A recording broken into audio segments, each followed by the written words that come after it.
میرے بھائیوں، میرے محبوب نے فرمایا جنت جن لوگوں کی منتظر ہے، نمبر 1 قرآن کی تلاوت کرنے والے، زبانوں کی حفاظت کرنے والے، بھوکھوں کو کھانا کھلانے والے، ننگوں کو کپڑے پہنانے والے، نمبر 5 میرے محبوب پہ کثرت کے ساتھ درود پاک پڑھنے والے۔ الحمدللہ نحمدہ ونستعینہ ونستغفرہ ونؤمن به ونتوکل علیہ ونعوذ باللہ من شرور انفسنا ومن سیئات اعمالنا من یہدہ اللہ فلا مضل لہ ومن یضللہ فلا ہادی لہ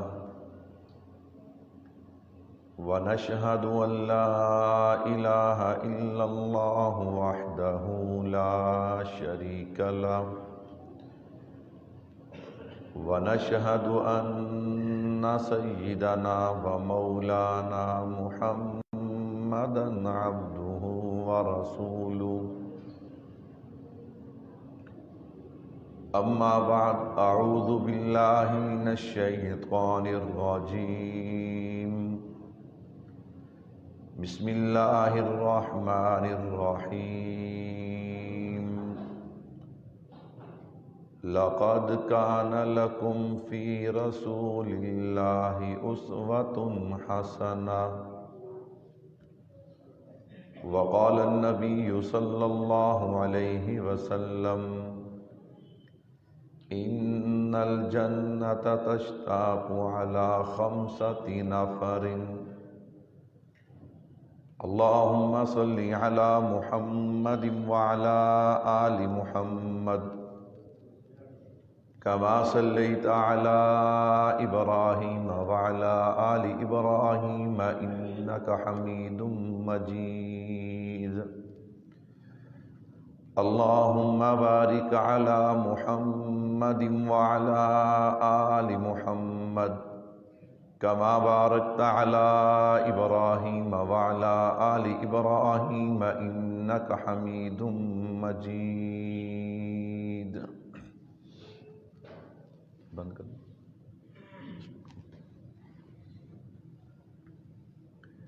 میرے نہایت ہی واجب الاحترام تشریف فرما عزیز بزرگوں، دوستوں، بھائیوں، خطبہ کے اندر میں نے آپ حضرات کے سامنے کلام پاک سے آیت مبارکہ اور اس کے ضمن میں ذخیرہ احادیث میں سے ایک حدیث مبارکہ تلاوت کی ہے۔ ان کی روشنی میں چند باتیں اپنی اصلاح آپ حضرات کی اطلاع کی نیت سے عرض کروں گا۔ اللہ سے دعا بھی ہے کہ سننے سنانے کے بعد اللہ ہم سب کو عمل کی توفیق عطا فرمائے۔ آج دنیا میں ہر کلمہ گو چھوٹا ہے یا بڑا،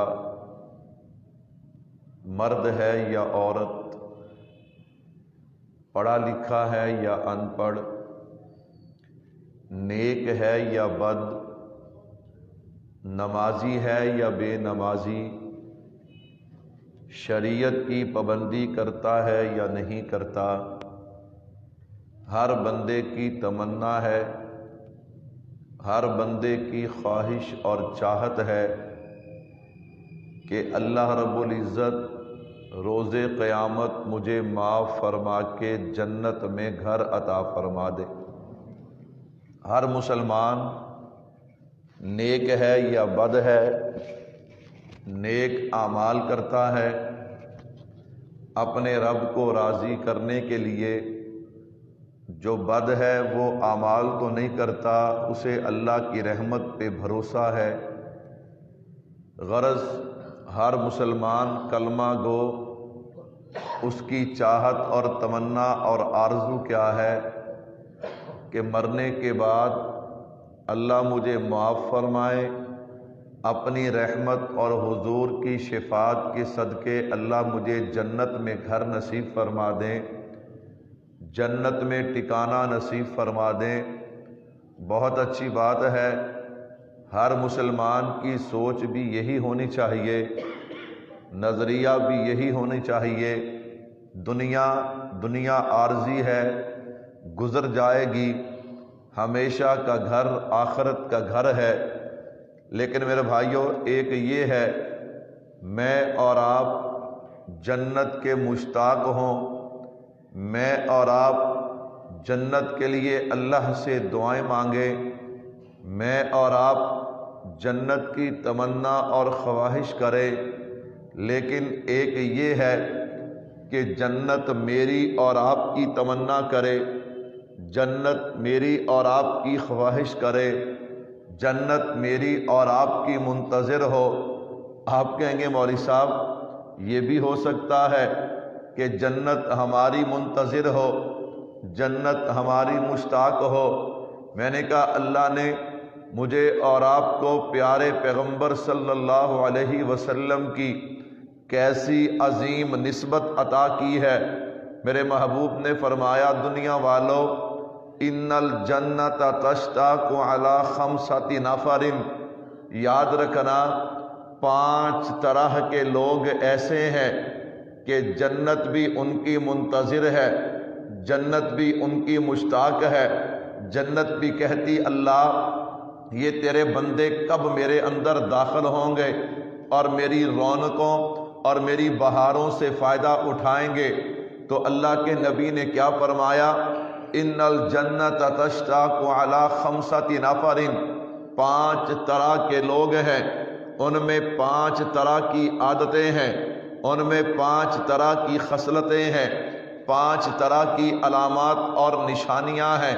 جن لوگوں میں یہ 5 نشانیاں پائی جاتی ہیں، 5 علامتیں پائی جاتی ہیں، وہ اتنے معزز لوگ ہیں، اتنے عظمت اور شان والے لوگ ہیں کہ وہ چلتے تو زمین پہ ہیں لیکن جنت ان کا انتظار کرتی ہے، اللہ کب یہ میرے اندر داخل ہوں گے۔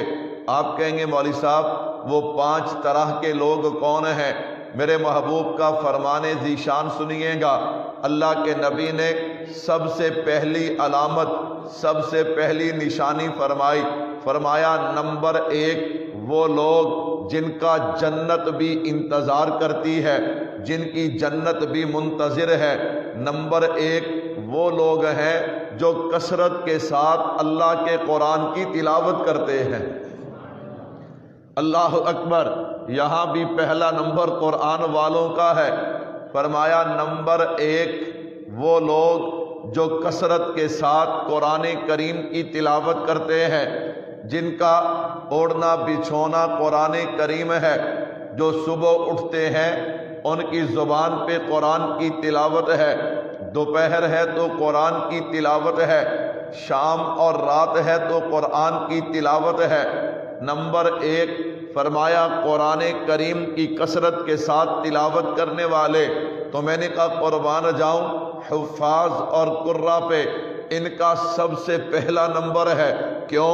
قرآن کریم کی تلاوت کرنے والے سب سے زیادہ یہ لوگ ہیں، ابھی فجر کی اذان نہیں ہوتی ان کی تلاوت شروع ہو جاتی ہے، رات دنیا سو جاتی ہے ان کی تلاوت جاری ہے۔ اور بڑی عجیب بات ہے، علماء فرماتے ہیں یہ جو حدیث پاک میں آتا ہے کہ علماء کا سونا بھی عبادت ہے، فرمایا اس کی وجہ کیا ہے؟ فرمایا اس کی وجہ یہ ہے کہ علماء جب آرام کرتے ہیں اس نیت کے ساتھ آرام کرتے ہیں کہ تھوڑی دیر سوئیں گے تو ہمارا دماغ اور جسم فریش ہو جائے گا، ہم دوبارہ اٹھ کے اچھے طریقے سے دین کے کام میں لگ جائیں گے۔ مثال کے طور پہ آپ ایک مزدور کو لے کر آئے، اسے کہا بھائی آج تو نے ہمارے ہاں کام کرنا ہے، دن کی کتنی اجرت لوگے، دن کی کتنی مزدوری لوگے؟ اس نے کہا 1000 روپیہ لوں گا۔ آپ نے کہا ٹھیک ہے، تو نے میرے گھر کام کرنا ہے۔ اب وہ آیا آپ کے گھر کام کر رہا ہے لیکن دوپہر کے وقت وہ تھوڑی دیر آرام کرتا ہے، آپ اسے یہ نہیں کہتے میں تیرے آرام کے پیسے کاٹ لوں گا۔ آپ بھی جانتے ہیں اگر اس نے آرام نہ کیا تو اسے سستی پڑ جائے گی، اس کا کام کمزور پڑ جائے گا، اور اگر آدھا گھنٹہ آرام کر لے گا پھر اس کے بعد پوری چستی کے ساتھ کام کرے گا، پوری تیزی کے ساتھ کام کرے گا۔ تو فرمایا دیکھیے نا، یہ جو سارا دن قرآن کریم حفاظ اور قراء علماء جو قرآن کریم کی خدمت میں لگے ہیں، اگر درمیان میں آرام بھی کرتے ہیں تو ان کا آرام کرنا بھی عبادت ہے، وہ بھی اجر سے خالی نہیں ہے۔ تو نمبر ایک میرے محبوب نے فرمایا وہ لوگ جن کی جنت منتظر ہے، جن کی جنت مشتاق ہے، وہ لوگ کون ہیں؟ جو قرآن کریم کی تلاوت کثرت کے ساتھ کرتے ہیں۔ اب یہاں پہ قرآن کریم کے فضائل میں اکثر بیان کرتا رہتا ہوں، لیکن ایک بنیادی چیز عرض کرنے لگا ہوں میرے بھائیوں، قرآن کریم کا پہلا نمبر کیوں ہے؟ قرآن کریم کی تلاوت کا ذکر کیوں ہے؟ جہاں اور بہت سی وجوہات ہو سکتی ہیں، وہاں ایک وجہ ذہن میں یہ بھی آتی ہے کہ قرآن کریم جو ہے وہ بنیاد ہے۔ اللہ نے میرے محبوب کو بھیجا، میرے محبوب نے سب سے پہلا کام کیا کیا؟ یتلو علیہم آیاتہ۔ حضرات صحابہ کرام پہ آ کے میرے محبوب نے قرآن کریم کی تلاوت کی ہے۔ یہ قرآن ایسی کتاب ہے جو دلوں کے زنگ دور کر دیتی ہے، جو دلوں کے اندھیرے دور کر دیتی ہے۔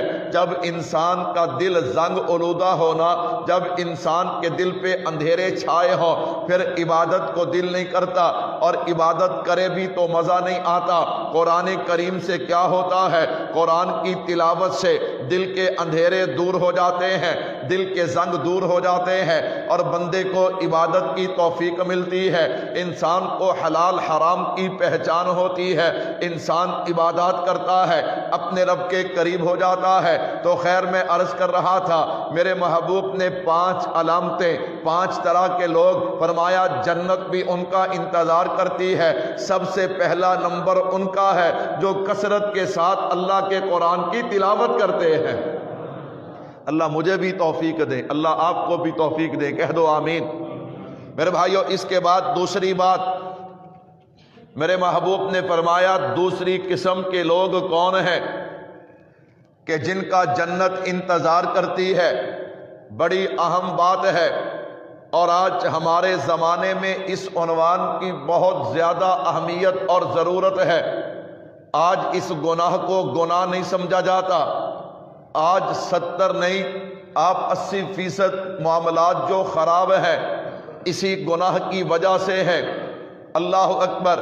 میرے محبوب نے فرمایا نمبر 2 وہ لوگ جن کی جنت انتظار میں ہے، جنت جن کی مشتاق اور منتظر ہے، جن کی جنت بھی چاہت کرتی ہے، وہ لوگ کون ہیں؟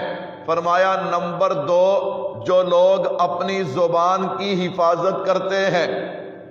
کیا کرتے ہیں؟ اپنی زبان کی حفاظت کرتے ہیں۔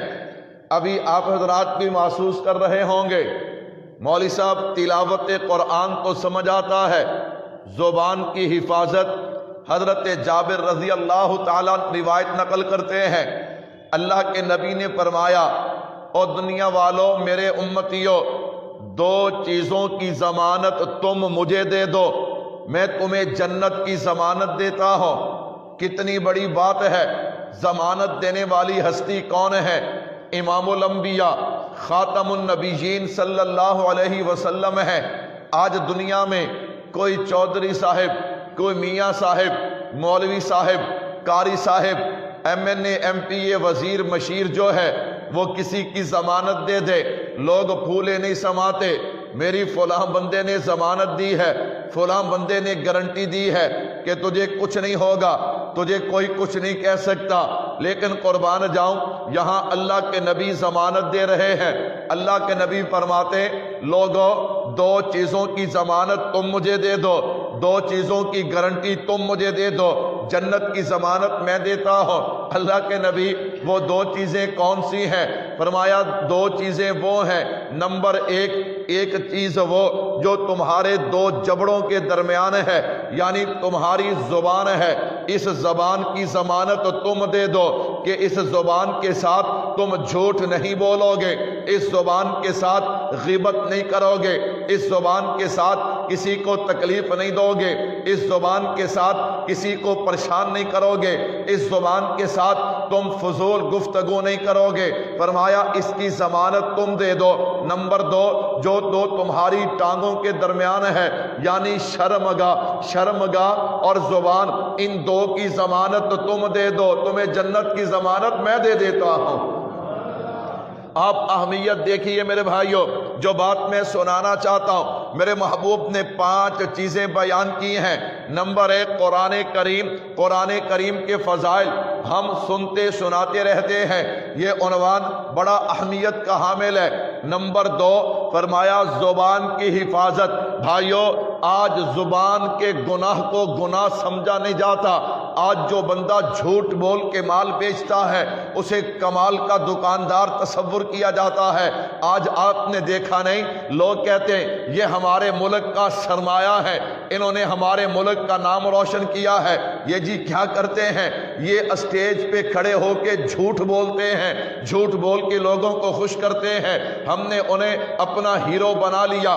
آج میرا نوجوان محنت کرتا ہے کہ جیسے اللہ معاف فرمائے وہ کنجر لوگ جو ہیں وہ لوگوں کو ہنسانے کے لیے غلط باتیں اور جھوٹ بولتے ہیں، اسی طرح آج فخر کیا جاتا ہے اے منڈا بڑا بولدا ہے، انہوں بڑیاں گلاں کرنی آندیاں نے۔ میرے بھائیو ذرا شریعت کو بھی تو سامنے رکھیے نا، ہم کس مزاج پہ چلے گئے؟ تو خیر توجہ رکھنا، میرے محبوب نے فرمایا 2 چیزوں کی ضمانت دے دو۔ طبرانی شریف میں روایت موجود ہے، مجمع الزوائد میں بھی روایت موجود ہے۔ اللہ کے نبی صلی اللہ علیہ وسلم نے یہ جو 2 چیزیں بیان کی ہیں، ایک شرمگاہ ہے، ایک زبان ہے۔ میرے بھائیوں، ہمیشہ اگر 2 چیزیں خطرناک ہونا، 2 چیزوں سے خطرہ ہو، پہلے اس کا ذکر کیا جاتا ہے جو خطرناک زیادہ ہو۔ اللہ اکبر، جو پریشان کن زیادہ ہو۔ میرے نبی نے کیا فرمایا؟ 2 چیزوں کی ضمانت دے دو، میں تمہیں جنت کی ضمانت دیتا ہوں۔ دونوں میں سے میرے نبی نے زبان کا ذکر پہلے کیا ہے، شرمگاہ کا ذکر، زبان کا ذکر پہلے کیوں کیا؟ علماء فرماتے ہیں اس لیے شرمگاہ اتنی خطرناک نہیں جتنی زبان خطرناک ہے۔ جتنی کون خطرناک ہے؟ میرے بھائیوں، زبان کے گناہ کو لوگ گناہ نہیں سمجھتے۔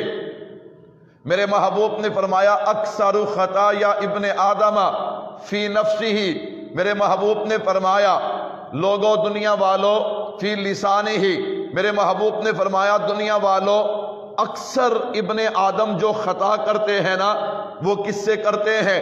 فی لسانہ، اپنی زبان کے ساتھ کرتے ہیں۔ اب دیکھیے میرے محبوب فرما رہے ہیں اور میرے محبوب کے فرمان میں شک نہیں ہو سکتا۔ اگلی بات سنیے، آج ہم جھوٹ بولتے ہیں، 5 آدمی اکٹھے بیٹھے، فون آ گیا، اس نے جھوٹ بولا، کہاں پہ ہو؟ بیٹھا گھر میں ہے، کہتا جی دکان پہ ہو، دفتر میں ہو۔ یہ جو 5 آدمی ساتھ بیٹھے ہیں یہ اسے ملامت تو نہیں کرتے کہ یار تو نے گناہ کا کام کیا ہے، تو نے حرام کام کیا ہے، تو نے غلط کام کیا ہے؟ یہ کہتے اچھا تو چنگا کیتا ہے، ٹرکا دیتا ہے۔ کی کیتا ہے؟ اپنی محفل جمی ہوئی ہے، اگر تو سچی گل دس دینا تو انہیں اتنے آ جانا سی تے اپنا سارا سواد خراب ہو جانا سی۔ تو چنگا کیتا ہے، ٹرکا دیتا ہے، فکر ہی کوئی نہیں، فکر ہی کوئی نہیں۔ اللہ اکبر، کسی کی کسی بات کا پتہ چل گیا، یار تم ہی چھیتی آ جاتے، تم ہی چھیتی آ جا۔ جب تک غیبت کر نہ لیں، غیبت کا کیا مفہوم ہے؟ علماء فرماتے غیبت کہتے ہیں ایسی بات، وہ جس کی بات آپ کر رہے ہیں اگر وہ یہی بات تمہاری زبان سے سن لے تو اسے تکلیف ہو، فرمایا یہ غیبت ہے۔ تو جب تک ہم غیبت نہ کر لیں ہمیں چین ہی نہیں آتا۔ سننے والا بھی نہیں کہتا یار خود بھی جہنم کا ایندھن بن رہا ہے اور مجھے بھی جہنم کا ایندھن بنا رہا ہے، وہ کہتا ہے کوئی اور بھی ہے تے دس دے، میں گاہ کسی کو نہیں دساں گا۔ اللہ اکبر، میرے بھائیوں کیسا ماحول ہے، گناہ نہیں سمجھا جا رہا۔ یہاں دکاندار جانتا ہے کہ میں جو دام بتا رہا ہوں، میں جو سودا بیچ رہا ہوں، میں غلط بیانی کر رہا ہوں، میں جھوٹ بول رہا ہوں، لیکن کہتا ہے مولوی صاحب اگر سچ بولیں تو پھر نفع نہیں ملتا، سچ بولیں تو پھر کاروبار نہیں چلتا۔ میں نے کہا دیکھیے نا، کوئی اس جھوٹ کو جھوٹ کہنے کو تیار نہیں، اور ادھر رہی شرمگاہ کے حوالے سے زانی زنا ہے، آدمی کس انداز میں بھی گناہ کرے نا، شرمگاہ کے حوالے سے گناہ کرے، اسے ہر بندہ کم از کم گناہ تو سمجھتا ہے نا کہ تو گناہ کر رہا ہے۔ تو میرے محبوب نے کیا فرمایا؟ اکثر خطایا ابن آدم من فی لسانہ ہے، کہ اکثر ابن آدم جو ہے وہ گناہ کرتا ہے تو کس کے ساتھ کرتا ہے؟ اپنی زبان کے ساتھ کرتا ہے۔ میرے بھائیو توجہ کیجئے، عنوان تفصیل طلب ہے، میں دو چار ضروری باتیں اور عرض کرنا چاہتا ہوں۔ میرے محبوب نے کیا فرمایا؟ جنت جن لوگوں کا انتظار کرتی ہے، پہلا نمبر قرآن کی تلاوت کرنے والے ہیں، نمبر دو اپنی زبان کی حفاظت کرنے والے۔ صحابہ میں سے حضرت معاذ ابن جبل، سب کہہ دو رضی اللہ تعالی عنہ، اللہ اکبر۔ حضرت معاذ حضور سے عرض کرتے ہیں اللہ کے نبی، ہم جو زبان کے ساتھ بولتے ہیں کل قیامت میں اس کا حساب ہوگا؟ میرے محبوب نے فرمایا میرے معاذ، اکثر وہ لوگ جو جہنم میں اوندے منہ ڈالے جائیں گے، پٹھے کر کے جہنم چپائے جائیں گے، فرمایا اوندے منہ کر کے ڈالے جائیں گے، وہ اکثر لوگ وہ ہوں گے جو زبان کی وجہ سے جہنم میں جائیں گے۔ کیا ہوں گے؟ فرمایا اوندے منہ، جو جہنم میں جو لوگ ڈالے جائیں گے نا، ان میں سے اکثر وہ ہوں گے جو اپنی زبان کا غلط استعمال کرتے ہیں۔ میرے بھائیو، زبان کی حفاظت کیا چیز ہے؟ میں نے کہا آج ہمارے معاشرے کے اندر جھوٹ کو کوئی اہمیت نہیں، محسوس بھی نہیں ہوتا کہ ہم جھوٹ بول رہے ہیں، اور ادھر میرے محبوب کے فرامین کو دیکھیے، بندہ حیران رہ جاتا ہے۔ اللہ کے نبی نے فرمایا، حضرت حسن رضی اللہ تعالیٰ روایت نقل کرتے ہیں، فرمایا دنیا والو، میں نے اپنے محبوب سے سنا، اللہ کے نبی فرماتے ہیں کہ جھوٹ کے اندر بے سکونی، بے قراری ہے، اور سچ کے اندر اطمینان ہے، سکون ہے، آرام ہے۔ آج میں اور آپ کیا کہتے ہیں؟ مولوی صاحب پتہ نہیں کیا بات ہے، عجیب سی بے سکونی ہے، عجیب سی بے قراری ہے، یہ ہمارے جھوٹ کی وجہ سے ہے۔ قدم قدم پہ جھوٹ ہے، بات بات پہ جھوٹ ہے، احساس ہی نہیں کہ ہم کیا کہہ رہے ہیں اور کیا نہیں کہہ رہے۔ میرے بھائیوں سنیے گا، جھوٹ کیا ہے؟ میرے محبوب نے فرمایا، حضرت ابو ہریرہ رضی اللہ تعالیٰ عنہ روایت نقل کرتے ہیں، اللہ کے نبی نے فرمایا منافق کی 3 علامتیں ہیں۔ آج ہمارے ہاں رواج ہے، ہمیں بڑا شوق ہوتا ہے لوگوں پہ منافقت کا ٹھپا لگانے کا، اے فلانا منافق ہے، اے فلانا منافق ہے۔ میں نے کہا بھائی تیرے میرے کہنے سے کوئی منافق نہیں ہوگا، لیکن جو نشانیاں میرے محبوب نے بتائی ہیں اگر وہ علامتیں ہوئیں تو پھر وہ منافق ہے، اس کی دنیا بھی برباد ہے، قبر اور آخرت بھی برباد ہے۔ میرے محبوب نے 3 علامتیں فرمائیں، فرمایا نمبر 1، جب بھی بولے جھوٹ بولے، یہ پہلی علامت ہے منافق کی۔ نمبر 2، وعدہ کرے، وعدہ خلافی کرے۔ نمبر 3، اس کے پاس امانت رکھی جائے تو امانت میں خیانت کرے۔ میرے بھائیوں آج رواج بن گیا، لوگ کہتے ہیں مولوی صاحب آپ بڑے سخت ہو، آپ بڑی سخت باتیں کرتے ہو۔ میں نے کہا کیا ہوا؟ کہ جی وہ تو ہمارے ایکٹر ہیں، وہ تو ہمارا سرمایہ ہے، وہ تو جناب والا ہمارے ملک کا نام ہے۔ میں نے کہا کیا؟ کہتا جی کچھ اور تو نہیں کرتے، چلو جھوٹ بولتے ہیں لیکن لوگوں کو خوش کرنے کے لیے کرتے ہیں۔ میں نے کہا چل ایک تیری بات ہے، ایک اللہ کے نبی کی بات ہے، کہہ دو سبحان اللہ۔ ایک تمہاری بات ہے، ایک میرے محبوب کی بات ہے، ہم تمہاری بات پہ دیکھتے بھی نہیں اور اپنے محبوب کی بات کو چھوڑتے نہیں، کہو انشاءاللہ۔ میرے محبوب نے فرمایا جو بندہ کسی کو خوش کرنے کے لیے، کیا کرنے کے لیے؟ خوش کرنے کے لیے جھوٹ بولے، کیا بولے؟ فرمایا اس کے لیے ہلاکت ہے، اس کے لیے ہلاکت ہے۔ ایک بار نہیں، کملی والے نے 2 بار فرمایا۔ کتنی بار فرمایا؟ میرے بھائیوں آج کیا بنے گا؟ ہم کس راستے پہ چل پڑے؟ اس سے بھی اگلی روایت سنیے، حضرت ابن مسعود رضی اللہ عنہما روایت نقل کرتے ہیں، اللہ کے نبی نے فرمایا جو بندہ لوگوں کو خوش کرنے کے لیے جھوٹ بولتا ہے اسے جہنم کے اس گھڑے میں ڈالا جائے گا جس کا فاصلہ زمین و آسمان کے درمیان کے برابر ہے. اتنے بڑے گڑھے میں اس بندے کو ڈالا جائے گا. ابن عمر رضی اللہ عنہما روایت کرتے ہیں اللہ کے نبی نے فرمایا جب کوئی بندہ جھوٹ بولتا ہے اس کے منہ سے اتنی گندی بدبو نکلتی ہے کہ فرشتوں میلوں دور اس سے دور بھاگ جاتے ہیں. اتنی گندی بدبو اس کے منہ سے نکلتی ہے. اور اگلی بات سنیے، میرے اور آپ کے پیارے آقا جناب محمد مصطفیٰ صلی اللہ علیہ وسلم نے ارشاد فرمایا میرے صحابہ جھوٹے بندے کے رزق سے برکت کو ختم کر دیا جاتا ہے.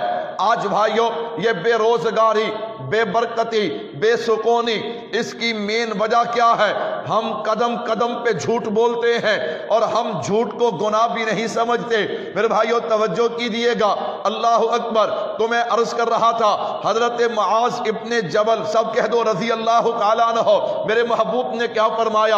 اور میرے معاذ اکثر وہ لوگ جو جہنم کے اندر اوندے منہ ڈالے جائیں گے وہ لوگ ہوں گے جو اپنی زبان کی وجہ سے جہنم میں گئے ہوں گے. میرے بھائیو یہ زبان کوئی بری چیز نہیں ہے. یہ زبان اگر اس کا غلط استعمال کیا جائے یہ جہنم میں لے جائے گی، اور اگر اس کا صحیح استعمال کیا جائے تو یہ جنت میں لے جائے گی. میرا خیال آپ ناراض بیٹھے ہو سبحان اللہ نہیں کہتے؟ ایسی بات نہیں سننی چاہیے، یہ ہمارے معاشرے کی ضرورت ہے. اللہ کا شکر ہے، تعدیش بھی نعمت کے طور پہ کہتا ہوں، اللہ کا شکر ہے ہم عقائد بھی بیان کرتے ہیں، نظریات بھی بیان کرتے ہیں، فضائل بھی بیان کرتے ہیں، مسائل بھی بیان کرتے ہیں، اخلاق بھی بیان کرتے ہیں، اور سب کچھ بیان کرنا چاہیے. کہو بے شک. تو میرے محبوب نے دوسری علامت فرمائی، وہ لوگ، اگر آپ دیر سے آئیں تو میں دوبارہ آپ حضرات کے گوش گزار کر دیتا ہوں. عنوان چل رہا ہے وہ لوگ کہ جن کا جنت بھی انتظار کرتی ہے. سبحان اللہ، جن کی جنت بھی منتظر ہے. میرے محبوب نے فرمایا وہ 5 طرح کے لوگ ہیں. کتنی طرح کے لوگ ہیں؟ نمبر 1 تھا قرآن کریم کی تلاوت کرنے والے. نمبر 2 میرے محبوب نے فرمایا زبانوں کی حفاظت کرنے والے. سنو میرے بھائیو، یہ زبان اگر جہنم کا ایندھن بنا دیتی ہے تو جنت تک بھی یہی زبان پہنچاتی ہے. غزوہ خیبر، میرے محبوب کے صحابہ نے خیبر کے قلعے کا گھیراؤ کیا ہوا. خیبر کے لوگ ایک سیاہ فام آدمی، حبشی آدمی کو اپنی بکریاں دیتے، جا قلعے سے باہر چرا کے لا. شام کو اپنی بکریوں کے مطابق اسے معاوضہ دے دیتے. اللہ اکبر.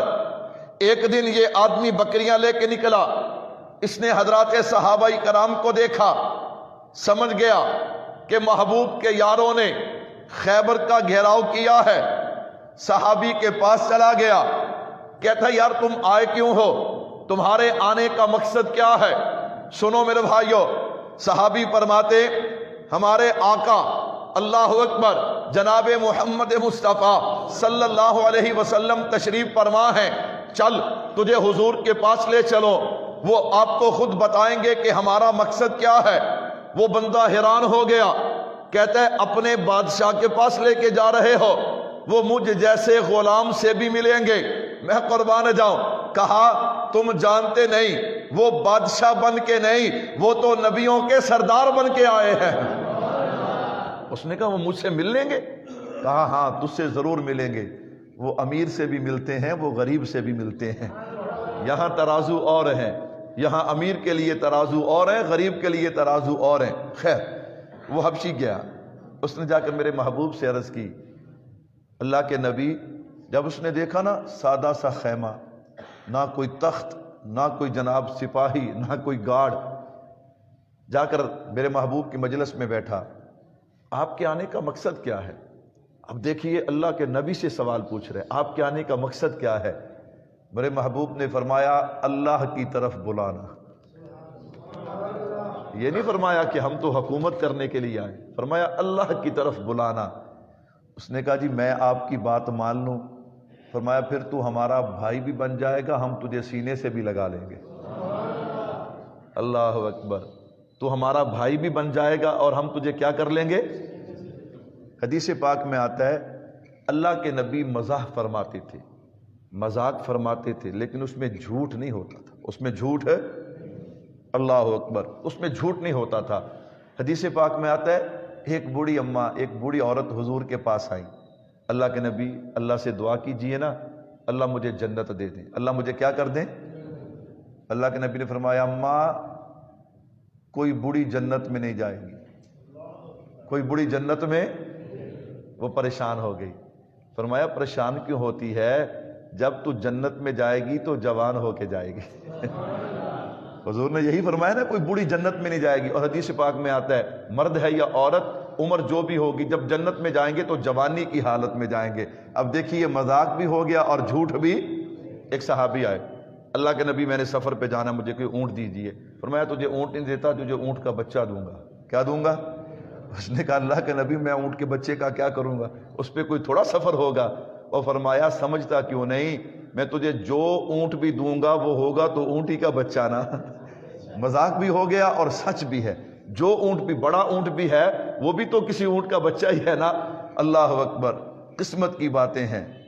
صحابہ فرماتے ہیں ایک حبشی صحابی تھے، سیاہ فام صحابی تھے، وہ گاؤں سے اکثر میرے محبوب کو ملنے آتے، اور جب ملنے آتے نا تو حضور ان سے بڑی باتیں کرتے، حضور ان سے بڑی باتیں کرتے۔ قسمت والے تھے وہ لوگ جنہیں حضور کا کلمہ بھی نصیب ہوا، حضور کا دیدار بھی نصیب ہوا۔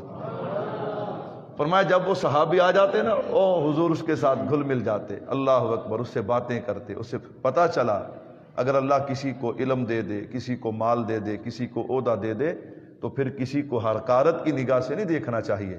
اللہ اکبر۔ ایک دن کملی والے بازار تشریف لے گئے۔ کہاں تشریف لے گئے؟ حضرت مفتی تقی عثمانی صاحب دامت برکات ملالیہ، حضرت مفتی صاحب نے جب یہ بات نقل کی نا تو یہاں تبصرہ کیا، فرمایا کئی بندے مولویاں نو بازار چ ویکھن تے ادا ویکھدے نے ہیں مولوی صاحب تسی بازار۔ فرمایا اللہ کے نبی بازار تشریف لے جایا کرتے تھے، جب ضرورت ہوتی تھی تو اللہ کے نبی کہاں تشریف لے جاتے؟ بازار۔ کیوں؟ لوگوں کو جوڑنا ہے، لوگوں کو قریب کرنا ہے۔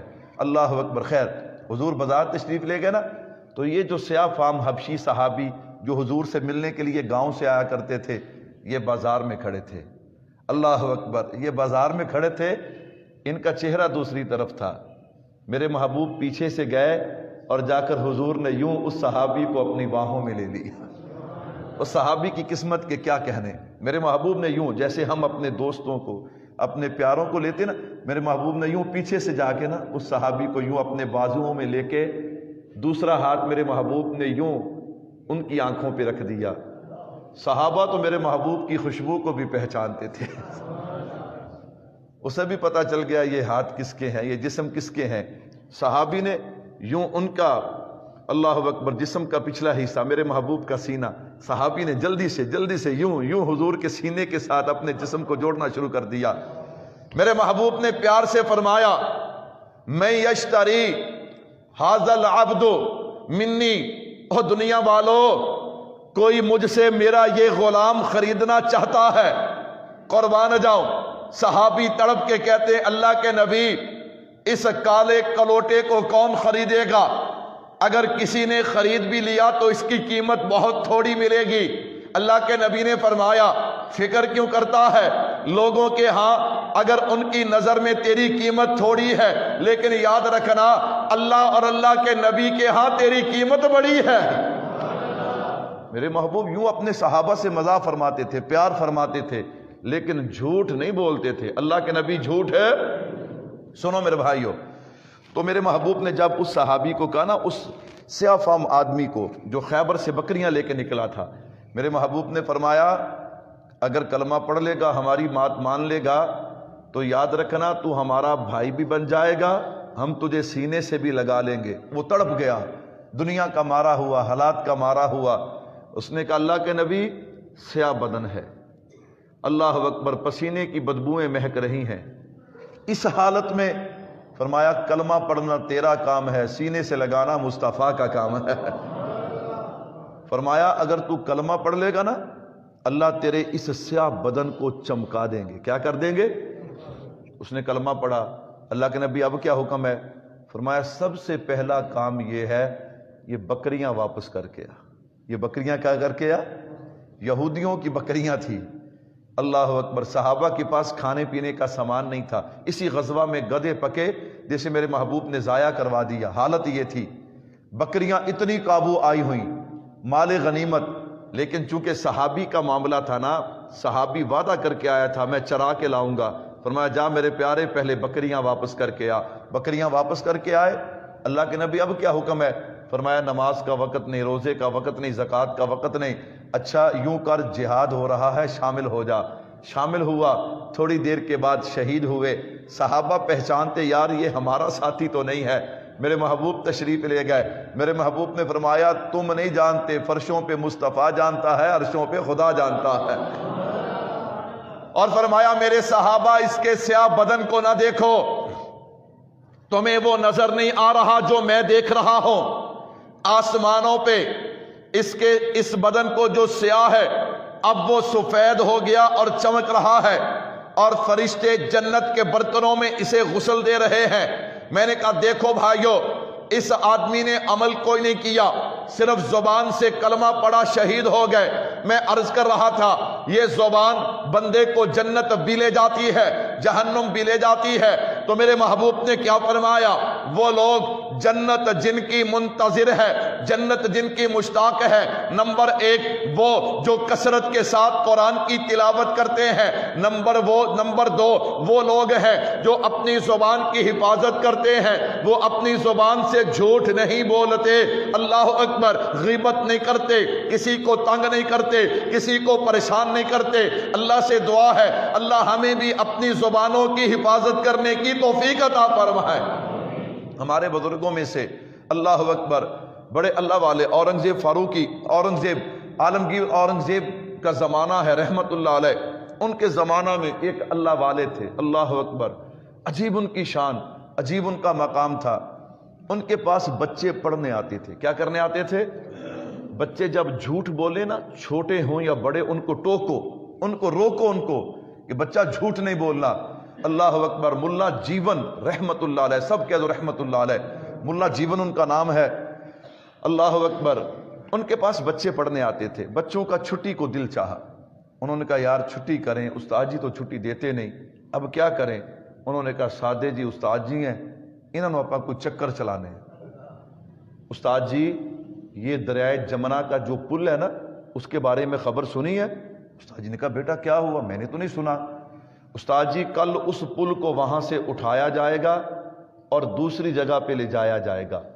پھر استاد جی ہم نے یہ بھی سنا ہے اس پل کو ہماری مسجد کے اوپر سے گزارا جائے گا. استاد جی اگر پل گر گیا تو مسجد بھی گئی تے آپاں بھی. استاد جی کہنے لگے تے بڑا ماڑا کم ہے، اس طرح کرو کل تم نہ آنا، کل تم. باقی رہی مسجد کی بات، میں بادشاہ کے پاس جاتا ہوں، میں بادشاہ سے بات کرتا ہوں. بادشاہ سلامت، اگر پوڑ چکنا ہی ہے تو جگہ کوئی اور انتخاب کرو، ہماری مسجد کے اوپر سے نہ گزرے. کیسے سادہ لوگ تھے وہ. اللہ اکبر. بادشاہ کا دربار لگا ہوا. وہ آج کے بادشاہ نہیں تھے کہ مولویوں ویک کے رتے نیلے ہو جان. وہ اس وقت کے بادشاہ علماء کا حیا کرتے تھے. ملا جیون گئے. اس نے کہا ملا جی آپ آئے، حکم فرماتے میں آ جاتا. فرمایا بڑا ضروری کام تھا اس لیے میں آیا ہوں. ملا جی کیوں آئے؟ کہا میں نے سنا ہے تم دریائے جمنا کا پل اٹھا کے لے جا رہے ہو اور ہماری مسجد کے اوپر سے گزار رہے ہو. سارے وزیر، سارے مشیر، جتنے بندے دربار میں بیٹھے تھے نا، وہ حیران ہو گئے. اس نے کہا ملا جی سادگی اتنی بھی نہیں ہونی چاہیے. آپ بتائیں بھلا اتنا بڑا دریا کے اوپر جو پل ہے اسے کوئی اٹھا سکتا ہے؟ یہ تو ناممکن ہے. میرے بھائیوں آخری بات اگر مجھے اور آپ کو سمجھ آ جائے ہمارے دل کی کایا پلٹ سکتی ہے. ملا جیون کہنے لگے دریا کا پل اٹھانا یہ اتنا ناممکن نہیں جتنا مسلمان کے بچے کا جھوٹ بولنا ناممکن ہے. یہ کیسے ہو سکتا ہے کہ مسلمان کا بچہ ہو اور جھوٹ بولے؟ یہ ناممکن ہے. پل کا اٹھانا ناممکن نہیں ہے. میرے بھائیوں جھوٹ اتنی بڑی لعنت ہے، جھوٹ اتنی بڑی لعنت ہے، لیکن ہمیں تو فکر ہی نہیں ہے. آؤ اللہ سے دعا کریں اللہ مجھے اور آپ کو جھوٹ سے بچا لے. کہہ دو آمین. اب 2 بج گئے، بس میں آخری بات کروں تاکہ عنوان پورا ہو جائے. اگر آپ سبحان اللہ کہے تو پھر سناتا ہوں. اللہ اکبر. سچ کیا ہے میرے بھائیوں؟ سچ کی.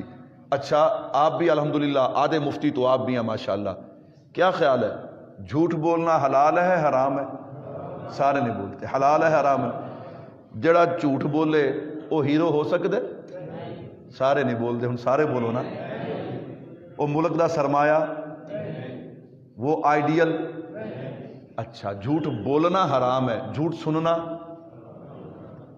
بندے کو پتا ہو یہ جھوٹ بولے گا، جب بھی بولے گا بناوٹی بات بنائے گا، غلط بات کرے گا، اس کی زبان یوں لچر بے فضول چلتی ہے، تو کیا خیال ہے ان کی بات سننی چاہیے کہ نہیں سننی چاہیے؟ تمہیں سمجھ آ گئی ہے میں کیا کہہ رہا ہوں؟ اب سنیے گا سچ کیا ہے. ایک صحابی نے اپنی جگہ بیچی. کیا بیچی؟ دوسرے نے خرید لی. جب اس نے زمین خریدی نا، اس نے ہل چلایا. ہل چلایا تو اس سے خزانہ نکل آیا. میں اور آپ ہوتے تو کیا کہتے؟ چھیتی کارو کسی نو پتہ نہ لگے. اللہ اکبر. لیکن سچے لوگ، کھرے لوگ کیسے ہوتے ہیں؟ جب خزانہ نکلا نا، اس نے خزانہ لیا. وہ جس سے زمین خریدی تھی نا اس کے پاس چلے گئے.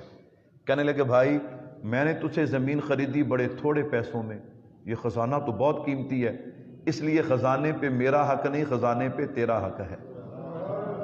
اس نے کہا جی میں نے بیچ دی ہے، تیری قسمت ہے، جب تیری مالکیت ہو گئی اب نکلا ہے تو تیرا ہے.